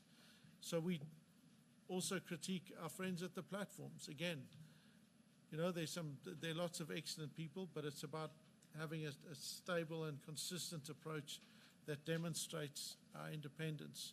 And if you look at our monitoring and elections and our results, you can again see that that in no way, shape or form do donors have an influence on what we are or aren't able to do. I mean, my colleagues had a bit of a heart attack when we were discussing and saying we must let them know we'd offer this training, because we don't have budget for it, but we will do it for you for free, because we believe in it, because you're the people that are running and should be stabilizing our country. Parliament's role is so frequently undermined and ignored. And frequently Parliament is the problem. Had Parliament, your previous committee, done its job in 2016 when Tshedimosetso was running riot like a lunatic, then that would not have happened and not have been allowed to happen. So the role that you play is critical, and so in whatever way we can support that, we must. And that speaks to why people aren't voting. We started voter education in 1993 before the elections, and we did it a bit in 95 and maybe a little bit in 99, and since then, nothing. People don't understand how our democracy works. Journalists that we engage with don't understand how our democracy works. Ask your friends when you're next having a social gathering if they know how the president is appointed or elected. See if they can tell you, and if they can't, we had to ask the IEC to give us a briefing on the new electoral law because we read it and we couldn't understand it. Right? That law is among the most difficult pieces of legislation I've seen in the last 30 years of working in the sector. It's just about impossible.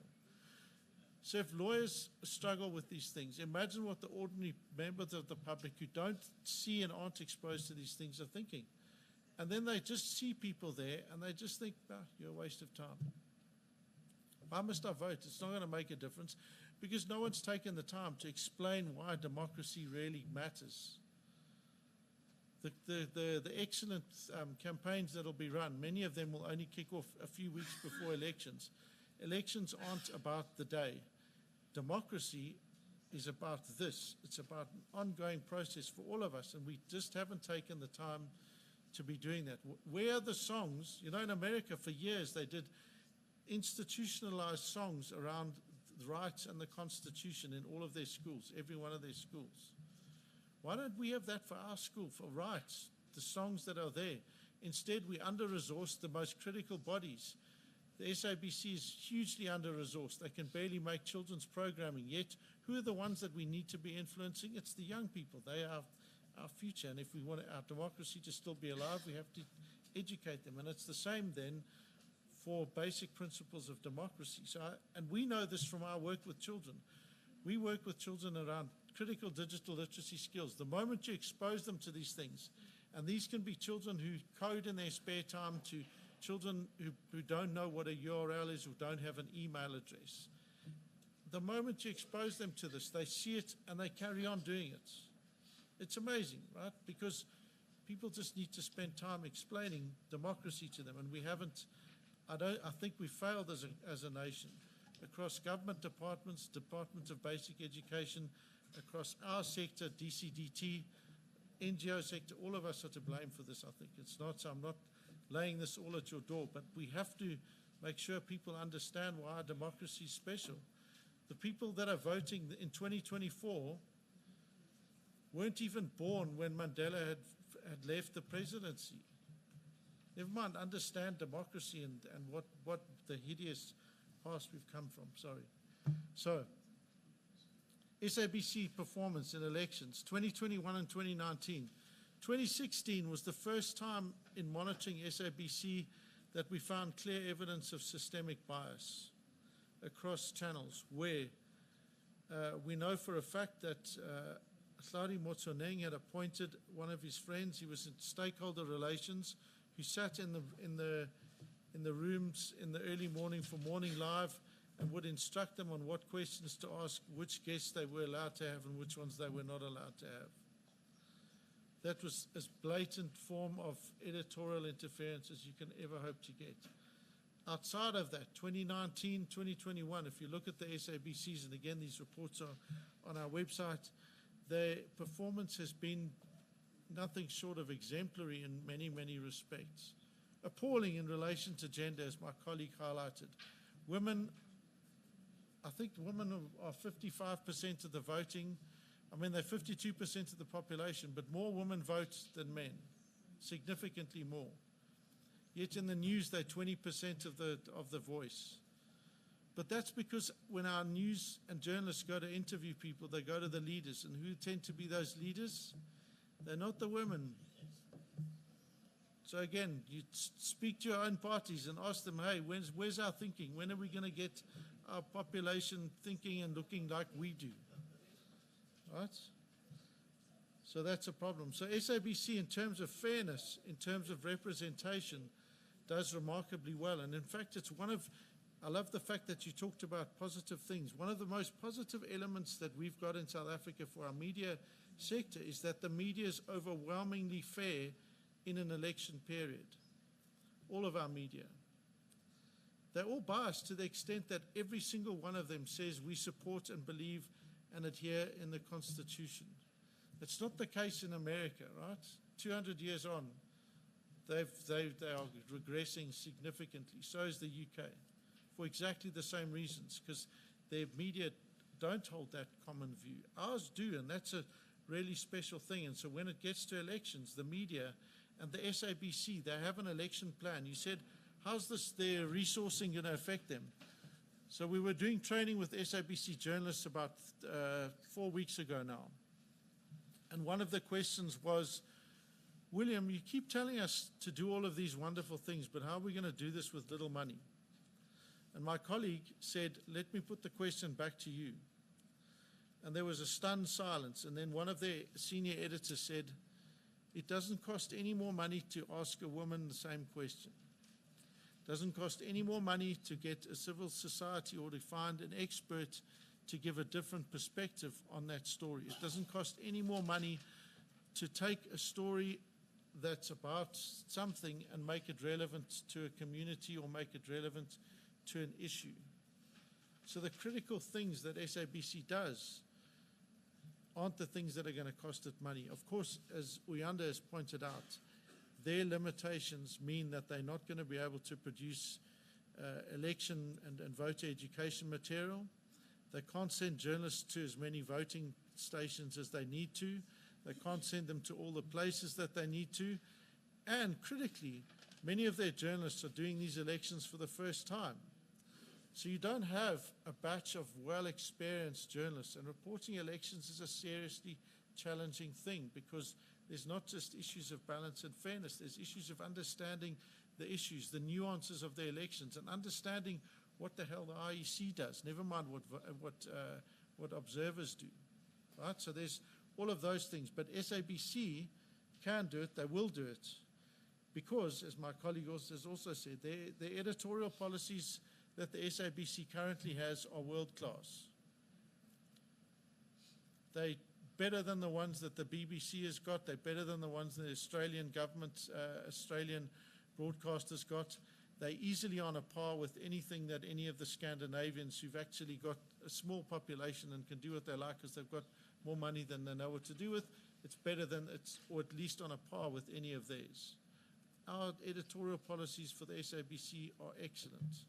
The issue isn't the editorial policies like so many things. It's about having the people with the skills and the knowledge who've done them. So to give you a little bit of insight, we're currently producing for the SABC, again at no cost to them, donor funded, a version of the SABC editorial policies that's online, that's searchable. Why? Because they don't have one. If you go and look on the SABC site now, their editorial policies are on a horrible PDF.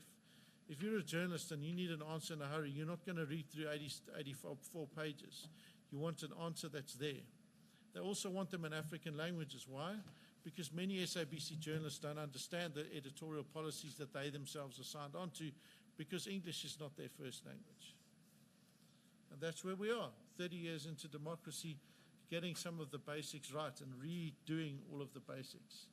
So I agree with you. There are only 3 complaints that ICASA has had because, of course, the media, by and large, it's the one period where they really make an effort to be fair. There are always exceptions to it, right? But by and large, they get these things right. So I'm going to let my colleague Nomshado answer 1 or 2 of the other questions, but I think I've addressed some of the big issues. Yeah, NGOs going to court. We do. And it's not because we've got a lot of money. We beg, we plead, we scratch around, and we occasionally have to threaten lawyers to do things for us pro bono, because if they don't, then democracy will fail. But maybe we're the exception. But we know that there are a lot of these entities that are out there. You would have seen adverts recently, government trying to do a bill around the new tobacco bill. There was a case of astroturfing by fake NGOs. This group that called themselves the pro-tobacco group or whatever. Oh, we're just interested in the rights of poor cigarette workers. What a load of cobblers. Right. On that note, I don't know if this is on. Okay, it's not working. There you go. Okay, I know it's towards the end of the day. I just want to touch on disinformation, and I think the remark was we haven't seen much of it during our past elections.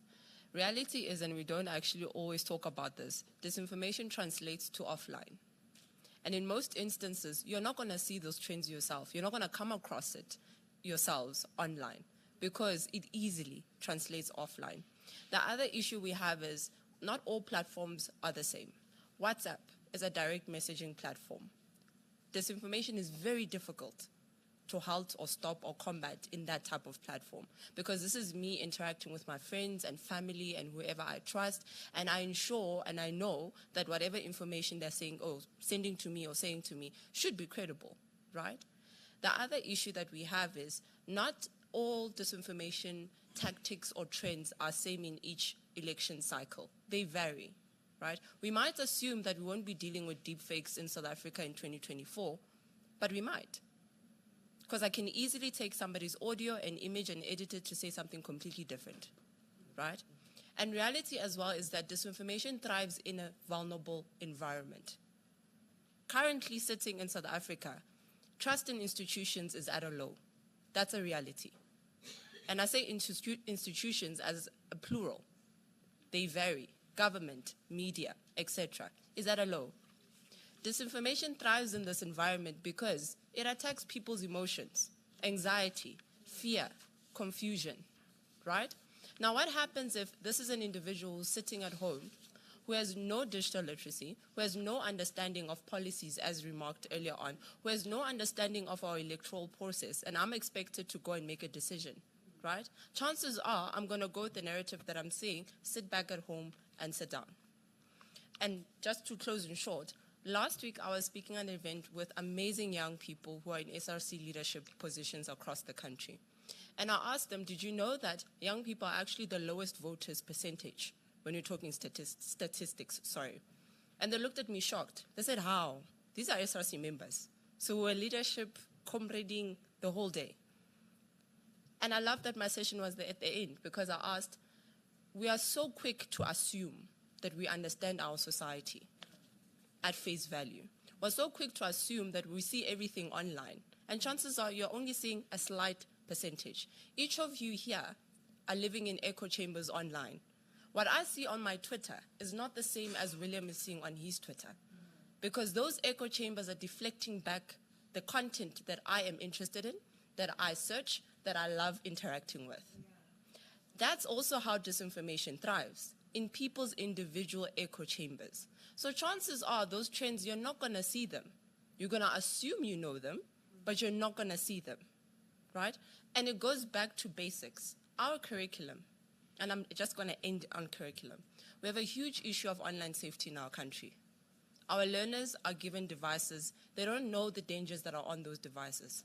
Add disinformation on top of that, right? These are skills that are not interacting with every single day. So it goes back to civil society and the remark that we are, obviously, we don't have sources. We're acting at an all-time low.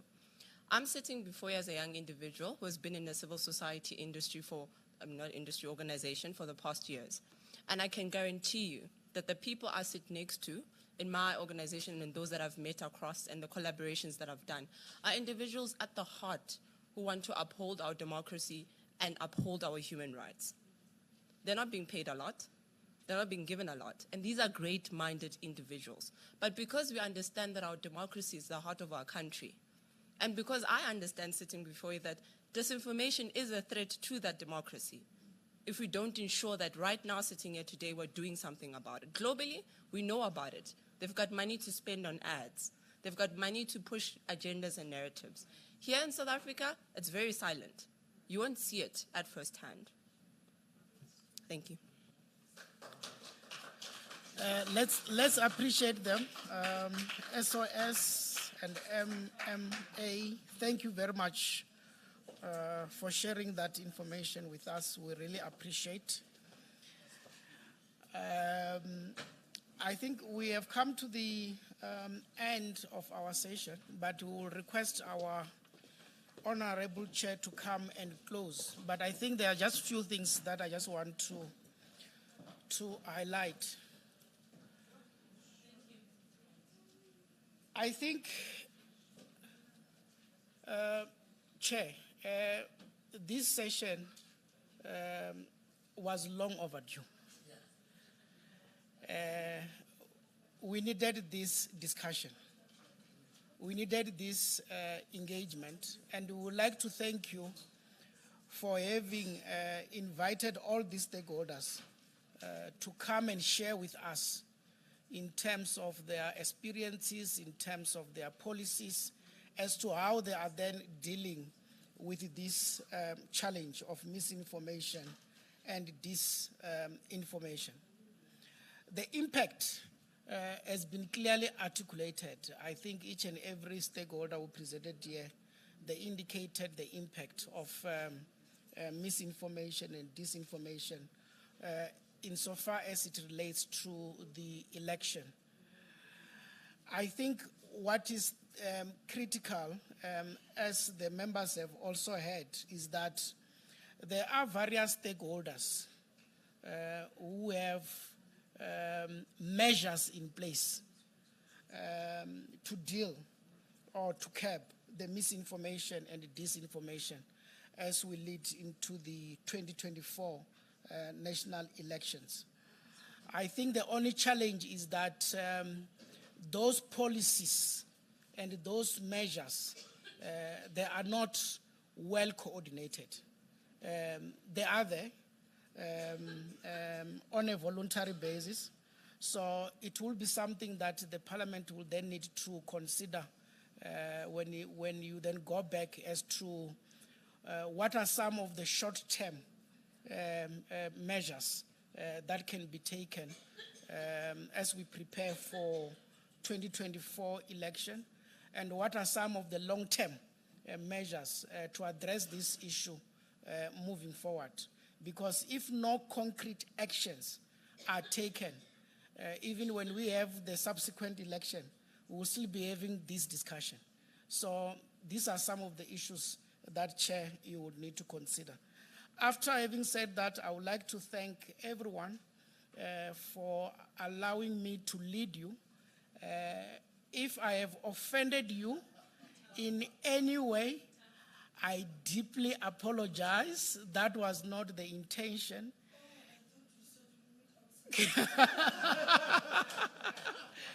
If I have propagated any misinformation, that was not the intention. I apologize. Honorable Chair, over to you. Thank you very much.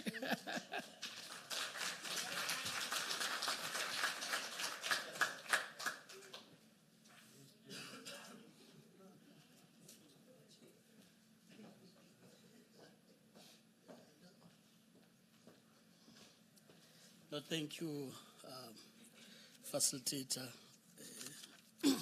Let me take this opportunity on behalf of the committee to thank all our participants, both in terms of presentations received, but as well as contributions from the floor, quite important. For that reason, I'm now come to thank the facilitators steered the ship, because if there were no presentations and contributions from the floor, you would not understand the work you did to steer the ship. So we really thank you, Mr. Gidi from ICASA. I know that you came in very late in the program, but you were combat ready. Nobody would have noticed that actually you came very late to the program. So I thank you once more. The 2 days indeed presented a rare opportunity of having public reps, the departments, sector advocacy groups, and industry players under one roof, of course in a hybrid manner, to pave a way forward on how, as different stakeholders, we can work together to make a meaningful contribution to a free and fair election in 2024, where the impact of digital media, misinformation, disinformation, and content moderation shall never be allowed to undermine the legitimacy, the sovereignty, and of course the democracy we have in South Africa. Clearly from the presentations in these 2 days, I think honorable members will agree that it's clear that the legal instruments are either non-existent or limited depending on their mandate. However, it is equally true that within the existing legislative framework and work done from a self-regulation that exists, through collaboration, I think we are up to the challenge, as it was the case in tackling the COVID-19 as a sector. As we'll be further considering matters as the committee on how best this collaboration is done, surely Parliament will have to consider strengthening the implementation of the existing measures in place, as opposed to over-regulation, especially because there may be no time between now and the elections to start thinking about new legislation and so on. So we'll have to work with what we have. And quite clearly, digital skills, outreach programs, I think something that must be intensified as an immediate intervention. And that again still needs serious collaboration so as to minimize duplication, but create more space to reach out to many who can be brought on the fold so that the number of people reached gets to be extended.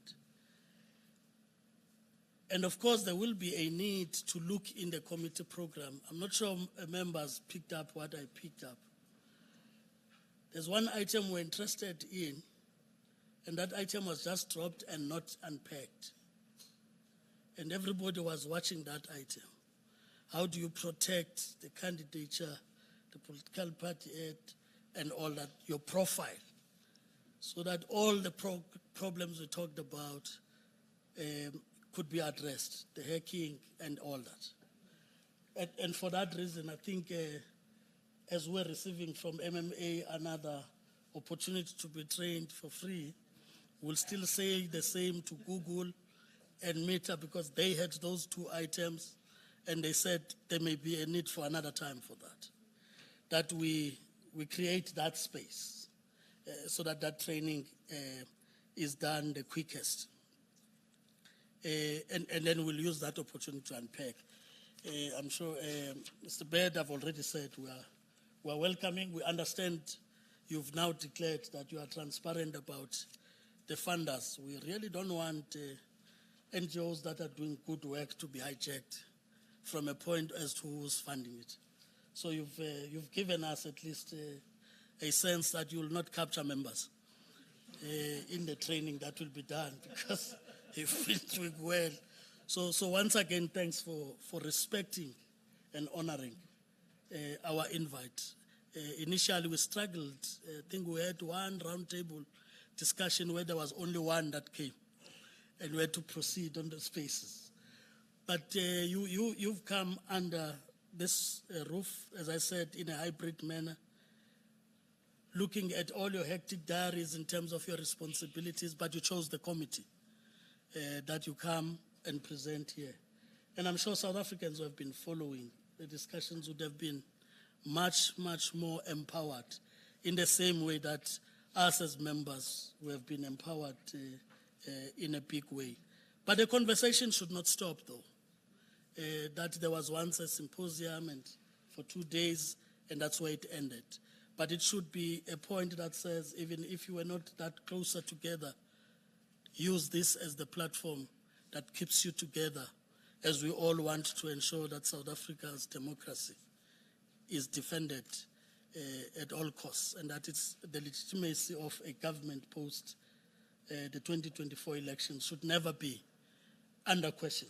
So not only from yourselves who do the media side of monitoring, but even other observers that may come in the country must say South Africans are really working hard to defend their democracy. With that, we have come to an end of the symposium, and I really thank you as you leave to join families, drive safely.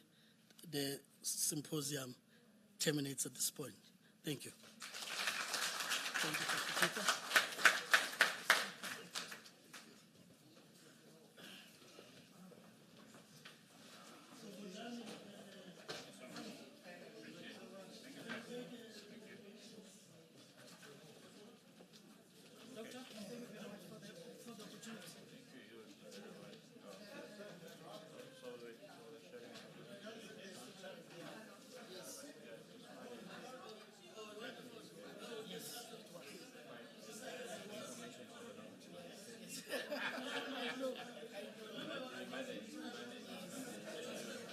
Really kept them alive. Call on you again at some point. Yes, no, it's okay. You're welcome. Thank you, sir. Thank you.